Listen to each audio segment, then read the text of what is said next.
Hello everyone, I am Tacet, and today I'm going to be going over the Wax On, Wax Off event in which the Wandering Monk and Mantis are added to the game, so let's get into that. Also, I hope everyone had a good Cyber Monday. I spent about $300 today, probably the most I ever spent on a day like this, mainly just getting some things I needed for the computer as well as some gifts for the holidays and stuff like that. The main buy I ended up getting was a 5TB storage that I'll now be able to actually store all these videos on because my laptop is pretty much maxed out even though it already has a terabyte of storage. But anyways, let's get into these two troops. Gonna go over the Mantis first, mainly because it is insanely good value compared to the other option this week. Desert Mantis, pretty much everything about this is really good. It creates 8 yellow and 8 blue gems. While this might not seem too unique, out of every single thing that does this in the entire game, it has the lowest mana cost to be able to do something like a double different color spawn to the board. And on top of that, it even has air link, which will help it get up even quicker. So it might not seem like much, but there is a lot of synergy that is going to be working with an 8 yellow, 8 blue gems. The main one that I am thinking of in many instances is with a Valkyrie. It's only a rare, pretty much everyone has it. Pretty much everyone has it traded because Valkyrie used to be even better with the Necromancy trait, but still. Just put it with a Valkyrie and you'll have her blue spawn, plus they both take yellow and they'll fill up from that, and there are just so many possibilities that we'll be able to do with this Desert Mantis. On top of all this, it is also a brown yellow, and there are quite a few great brown yellows out there like Gorgotha. If you're earlier on in the game, something like Dust Devil, or even a Rockworm, a Great Maw, Famine, things like that all use these brown yellows, and there are definitely quite a few good troops that you might want to consider trading up with those.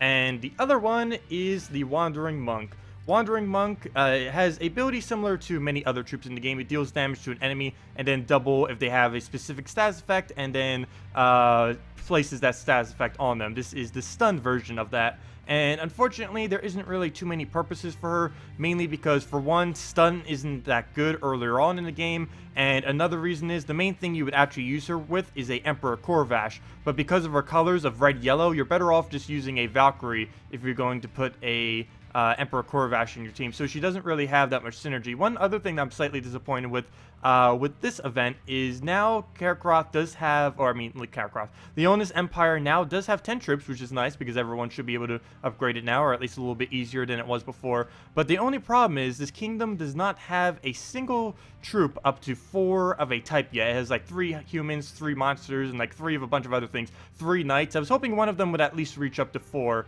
And if I'm not mistaken, they're still all only at 3. There's nothing that you can make that's purely Leonis Empire that would be all of the same type. So hopefully when they might add something into the future, maybe a class or something else to the kingdom that will allow for that. Anyways, let me go give out the redeem code for today. It is C61ZF PY1JN, and that gives the normal reward of 2 treasure maps, 1 gem key, 200 souls, and 2,500 gold for the first 250 people to claim it on PC and mobile. So let's go into some teams now, one with both of them. Again, I would definitely advise going with the Desert Mantis over the Wandering Monk. You really don't have any need for a Wandering Monk. Maybe just get one to add it to your collection, and that's about it. Unless you really needed red-yellow trait stones, I would highly advise not getting too many of it. But definitely get the Mantis. I actually already upgraded all the way to Mythic. That costs a lot of glory, but I also need the trait stones, which is why I did it. I need the brown-yellow to max out quite a few troops.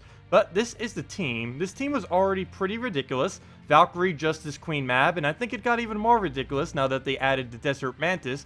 The main reason is we now have the perfect banner synergy. It is a brown. We use all 5 colors except green, and of course our banner is doing -1 green, but we're getting +2 blue and +1 yellow for a total of +3 blue and +2 yellow, because we're getting additional 1 from Desert Mantis for the yellow and additional 1 from the Valkyrie on the blue. And we are just gonna completely tear apart with this pretty much.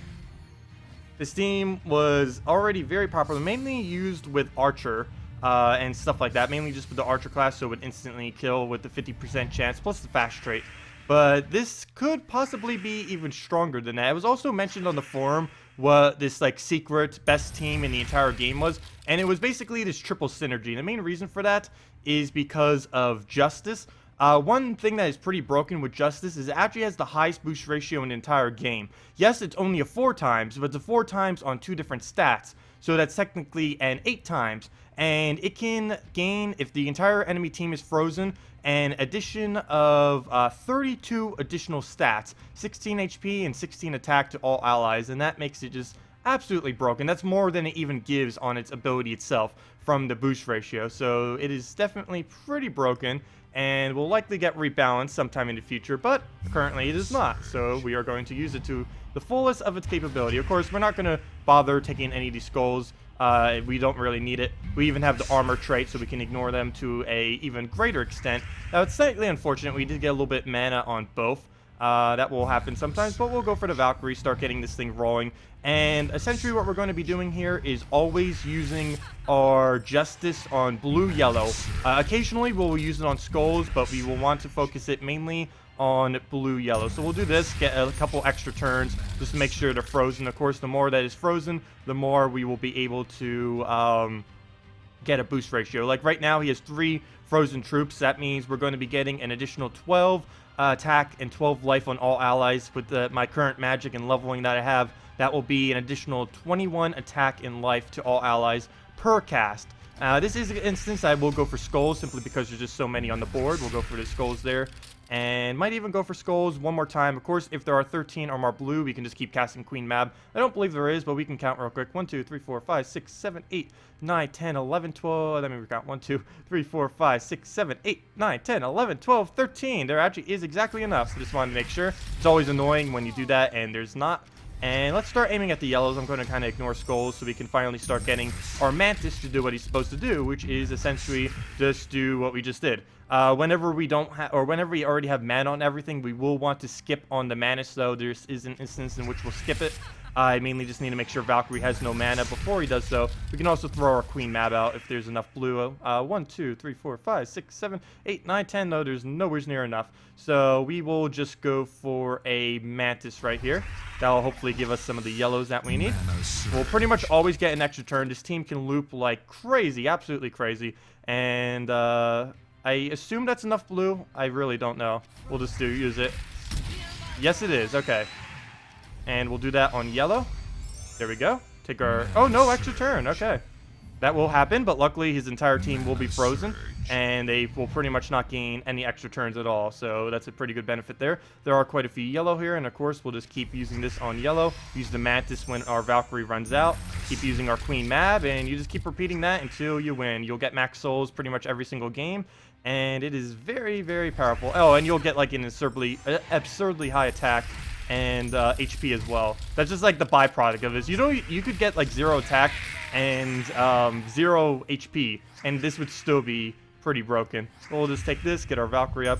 Oh wait, never mind, that's not enough mana. Well, we'll just kill him with that skull, and that is match. We reach max souls, and let's see, yeah, 100 something attack on everything and over 100 HP. So yeah, it is very, very powerful. I definitely want to try more teams with the Mantis later on. It with Valkyrie is just going to be absurdly good with pretty much any other troop that uses blue and yellow in the game. I could even see people maybe using it with Knight Coronet and stuff of the such as well. But anyways, that is the Mantis. Very, very powerful. Get yourself one of them. And now here is the useless troop. Wandering Monk. It is one of those troops that will kind of just... It comes during an event. People will use it during that event, and then it will completely fall off the face of existence after that. It's one of those troops, Wandering Monk.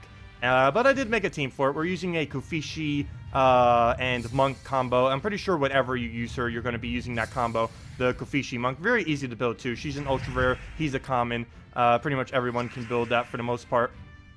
So, what we're going to be focusing on, I don't even know what we should be focused on. Probably should be getting up Queen Jezebel, simply because her cast will be giving us the mana that we need to be able to fill up everything else on the team. So we'll do that. Oh, and she even has, I think, a 25% chance that she'll fill up Khorvash from 0 mana to full. So that is also pretty beneficial. It looks like we're about to get a Bone Dragon, so that's going to be some free kills. We'll just take a skull first. We don't really need to be taking skulls, but if we were going to get it for free anyways, then we might as well take it. And there we go. One really good thing that we can do with this team, which I don't think I'm going to do. What we could actually do here is bring up the Gorgotha up to front, stun it, and then just kill it out. The main reason I'm not going to do this is there's still a glitch where if you stun Demonic Pack or anything that revives a troop, it will not work. This probably will be fixed next patch, but as of this current moment, stunning something that has a chance to summon something else on death does not actually stun it. So there's kind of no point in doing that. So we're just going to skull spam the Gorgoltha. That should kill out the, what's it called? The Emperor Khorvash. And it actually didn't, but we do have enough damage just with one more skull, and that will do it out. So we'll just take the skull from there. That will take him out. And now, even though he's already in first slot, we will probably use this on the Gorgoltha. This is mainly just to get his trait out of the way. Now we can... He even moves up, specifically up to that first slot. But now we'll easily be able to kill him out since he no longer has the granite skin. All we'll need now is one skull, and it's actually right down there. Oh wait, never mind. We'll still need two. I thought that was enough damage from the 2 times. He does do twice as much damage to stunned enemies, which of course will do double of whatever your attack is. And I forgot that was not enough, but we'll be able to kill that out. We'll just take another skull right here, and we will want to get another one stunned before we cast this. Normally, whenever you use this, you will want to wait until they're actually stunned, so you can go for the double damage instead of just placing a smaller damage on them plus a stun. You'd rather use some other troop like a Emperor Khorvash or a Khorvashi or Manticore or really anything to place that stun before you actually use her. So let's go do that. We'll take these blue surge, hopefully. Come on. There we go. We got the blue surge. I think I'm going to bring the famine to the front, mainly because I'm a lot more scared of a famine than I am of a death. So we'll move that up to the front. That also makes sure he can't do his stat reduction. It doesn't disable his, what's it called? The Jinx, however. Jinx triggers at the beginning of the match, and anything that triggers at the beginning of the match cannot be stunned out. We're only stunning out his Reinforced and his Aspect of Famine, whereas his Jinx, the have to the enemy gem masteries, we still have that effect on us. It doesn't actually stun that out because it's calculated right when the match begins. So we'll just do this. We'll get our 40 damage. I'll also refresh the stun that is already on him, as you can see right there. So that will refresh the timer. It has a 10% chance every single turn to cumulatively to wear off. That's every single stats effect in the game other than poison. And if you replace it on, let's say it will go like 10 to 20 then 30%. And if you place that effect back on, it will reset down to 10% and have to go through all of it again. So we'll take green right here. Really wish that would have been a surge. Hopefully he won't take our blues, and he does. He's not going to let us get a single Queen Jezebel off, I don't think. So we'll just take that, get some mana. Mainly did that for a Queen Jezebel. She has a decent chance here to give every single one of our troops up to full mana, so that's going to be kind of interesting. Normally I would buff up the Khorvashi. It is a little bit less damage. I guess we'll still go for it. We'll buff up the Khorvashi. And he will also be doing double to anything that we restun, if we happen to restun anything, which I don't think I will do right now. Let's see. We want to get our Bone Dragon up, obviously, and that is not possible, so I might just have to take these, hope for a skull. Nope, okay. So he will get the death off. That can do quite a bit of damage, as in, yeah, that. So there goes the useless troop. Our team now has no effect from her dying. So let's see. Only problem is, maybe it did, because all that's left on the board now is red and yellows, that figures. And that was her exact colors, and we don't have anything else on the team that actually uses it. So we'll just take some yellow, I guess. Okay, we got Khorvashi up. We can kill with that combo, but I can't not take skulls, so I can't do that right now. I can't drop those. I guess we'll just go for some green. We didn't get one to fall, but hopefully he'll set something else up for us. I can't really use a stun either. If we do, it's just going to, like if I wanted to stun out the death, it's just going to bring him up. So that wouldn't really be worth it. Oh, but we can do a combo if he doesn't ruin it next turn with a skull. Or these death marks. Or that. Hello. So many things. Well, we'll just end this now with a... What I was going to do if the death mark wasn't a thing, I was going to move him up to first slot and then use Bone Dragon on it, and then that would just easily tear out this whole team. Now we need to waste our skull spam on something that only has 9 HP. So he'll still die, but now we won't have like any damage at all to do to the death. But not too big a deal. He'll still end up dying. We also end up getting pretty much all of our mana back. And we can actually take either of these 2 skulls. They would be fine. Right here, of course, if we take skulls there, there's a chance we'll get a skull there, and if we do it here, there'll be a chance of a skull there. I'm actually going to take this one, though, mainly because there's an even higher % chance, because we could get a purple there or a skull there, which would both give us something. So we'll take that, and we get the purple. That's why I did it there. Oh, and we get the skull. Gosh, we got the double combo. Gotta watch out for those things. That better not kill us. Okay, good. That actually, it wouldn't have even mattered unless they both died to death mark. And there we go. There's the last skull, and that is match. To summarize, definitely use the Mantis. Only get one copy of the Monk, if even that. She is not that good. Unless you need it for the trait stones, I wouldn't really advise getting many of her. But the Mantis, it comes with a good brown-yellow trait stone and a bunch of other things. One other thing to note before I do end off this event, I will be showing it in a later video, but I want to mention it now for any of you that are interested. If we can get past all of these loading screens real quick. Hey, a defend win. The event keys this week. The only troop or the only legendary in the event key drop pool this week for legendaries is Emperor Khorvash. If you do not have an Emperor Khorvash yet and you have been wanting one, now is the week to use your event keys, because he's currently the only legendary in the drop pool for event keys right now. You can see he even just came up twice just as I'm talking there. But anyways, that'll wrap it up for this video. If you have any other questions, feel free to leave it in the comment section below. Otherwise, thanks for watching and have a wonderful day.